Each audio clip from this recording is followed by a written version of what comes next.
Mike, I'd like to come back to you now, and you're coming to us from Alaska, and you know, your story really demonstrates the importance of the ocean as a part of Native American heritage, and especially as a place, the place that seafood has in your region. Can you tell us a little bit more about the challenges that you faced in getting your products into the international supply chain, especially over the past couple of years during the COVID pandemic? Sure. Thank you, Lauren. Yeah, Mike Scott here in Kotzebue, Alaska, which is 26 miles north of the Arctic Circle, right on the coast. And we're at the end of the supply chain, literally. So this is where boxes come to die, so to speak. So going back the other way, trying to get them out overseas, especially during the pandemic, was a challenge. But we were able to do that. We also had to improve our packaging so that for food security, given sort of where people thought the virus started and where it migrated to, and so we did do that, and we still were able though to get product into Hong Kong and into Tokyo, where we have customers, and so but it did require putting plastic wrap over each of the fish, which normally we call IQF, which is individual quick frozen, which is frozen and put in the boxes and wrapped in insulated packages. So, but yeah, so we did make some different choices there. We had to change up a little bit of our logistics chain. Believe it or not, a lot of the trucking companies that have the shortest link didn't have drivers, couldn't get. I mean, it was something else. We at one time we got a guy with a pickup truck to move it about 2 miles. Believe it or not, which had him with a cold thing in the back of his truck and to move this stuff. But it was kind of ridiculous in a way. But you do what you have to do in order to get to the market and stay alive. And then we also pivoted and created a web store through AIF and funding from the federal government to get that going as another way to reach people. And so we're just getting that really fired up as well.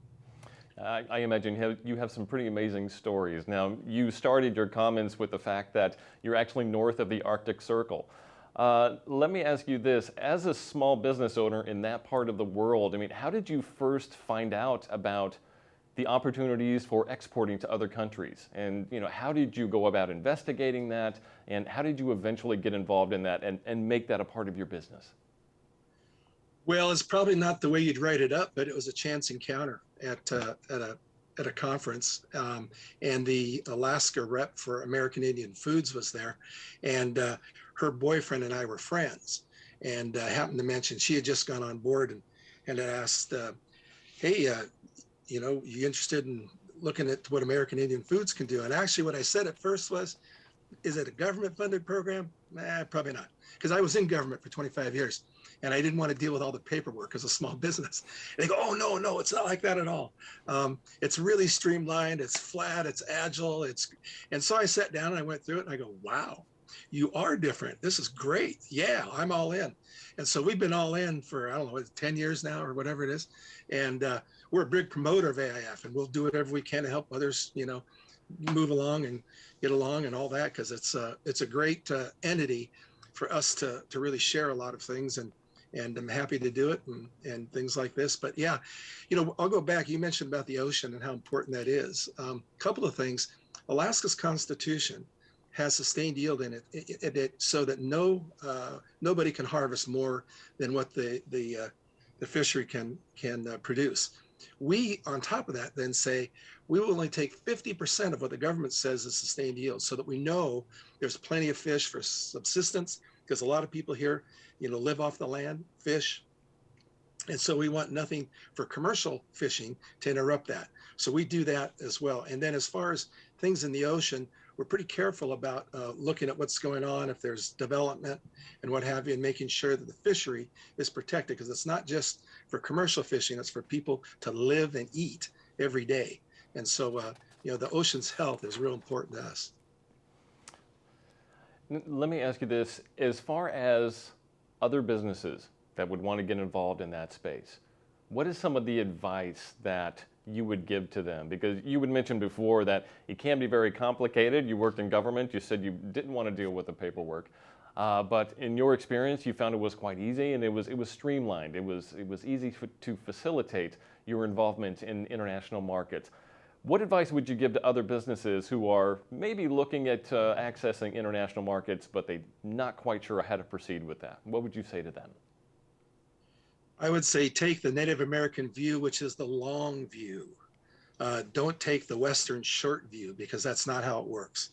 Exporting doesn't happen overnight. What we found is a lot of the markets that they want to check you out, kind of see if you're going to be around, get to know you a little bit. And in like Japan, as an example, it took us 2 years. Hong Kong was a little faster. Those folks, they come to the show and they're ready. They know what they want, and they move a little quicker. That took about a year. So you just have to stick with it. You just can't go to a show in one of those countries and go, well, I didn't get any orders.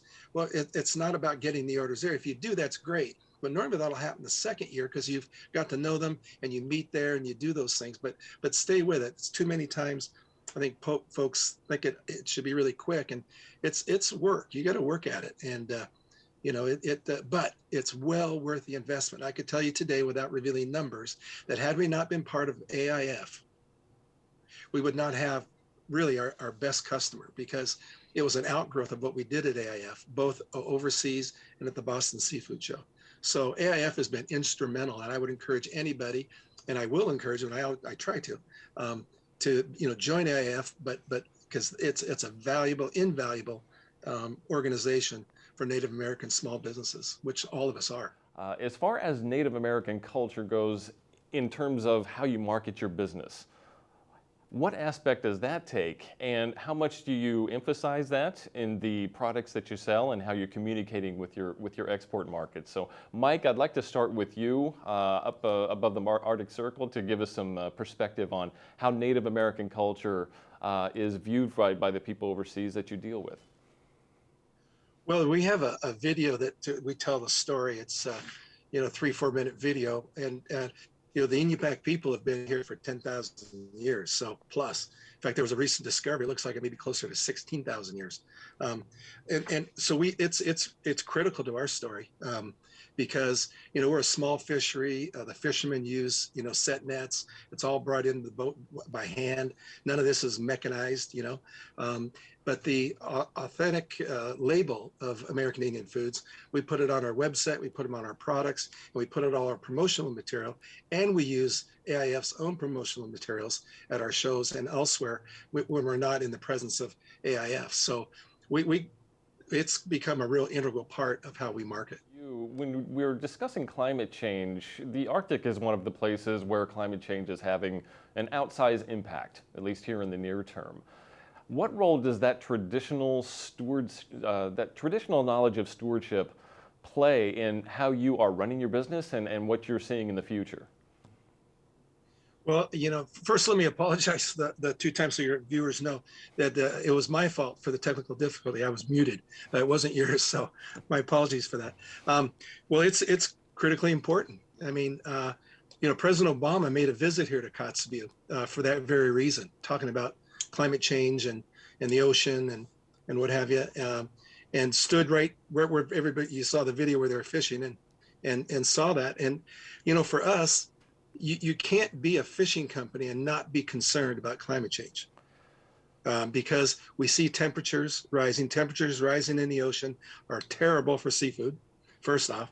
Second of all, in terms of the impacts downstream, they're significant. And unless, I don't want to take all day to go over that, but it's safe to say that unless you're focused on doing your part to make sure that you're not wasting things, you're not sitting and idling for 2 hours with your vehicle in the cold dead of winter, but just doing your part to be, good stewards, you're contributing to the problem. So we don't want to be part of the problem. We want to be part of the solution. And that's the way we look at it. Another viewer asked, what perspectives do Native American producers specifically bring to global challenges like food security and supply chain challenges that other Western businesses and industries might not bring? And what could other businesses learn from the Native American communities and how they are operating?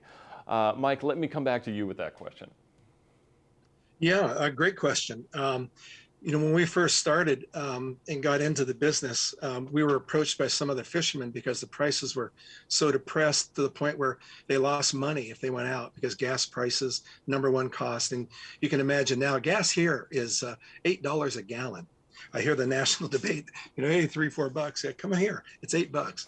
Um, and so it's pretty expensive for the fishermen, to do what they need to do to bring things to table.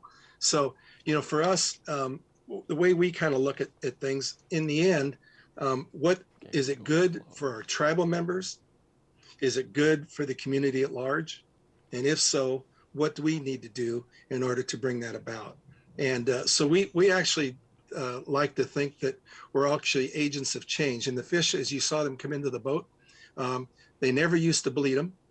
And we insisted that the fish be bled, to improve the quality of the fish, and also that be iced, because we said we're selling quality, not fish. We're selling fish that has great quality to it. And so that's really, and those are traditional methods. And so the fishermen weren't real happy because, well, we've been doing like this for years. Why we got to do this? They said, because your price is going to go up. And let me tell you, their price today, last season, reached $1 a pound. When we started, they were 29 cents a pound. That's what they had before we entered the market. So we've also helped increase through our people who support us by buying our products that go to all the households for all the 187 permit holders that affect, for about 4,000 people. And so it's important. And now the other buyers around are doing what we started, which is bleed the fish, ice them before you ever get to shore. And the bleeding being, the most important, because you got to get the blood out of the fish in order for that to really maintain that quality. You had mentioned that you have export markets in the Far East. How big of a role does food play in how you're connecting with your customers and exchanging ideas and experiences? Yeah, it's a lot. I mean, just take Japan as an example, and we actually work with the embassies there. We've done events that they've sponsored for us to help improve, our market penetration there. And but I think in Japan, we found that there's a lot of similarities in the cultures, and that in fact the Bering Land Bridge connected the peoples of the Arctic in Alaska to Japan and Korea and parts of China as they made their way through Siberia.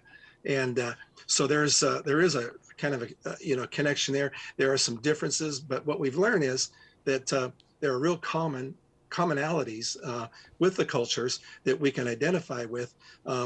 Same in Europe, but I think the uniqueness of each culture, I think as we celebrate it, gives others, they learn more, they understand more, and hopefully, we all get to learn each other more so that the world is a better place. And so that's I think part of one of the outcomes of American Indian Foods is it's cultural ambassadorship that goes both ways, and I think it's awesome.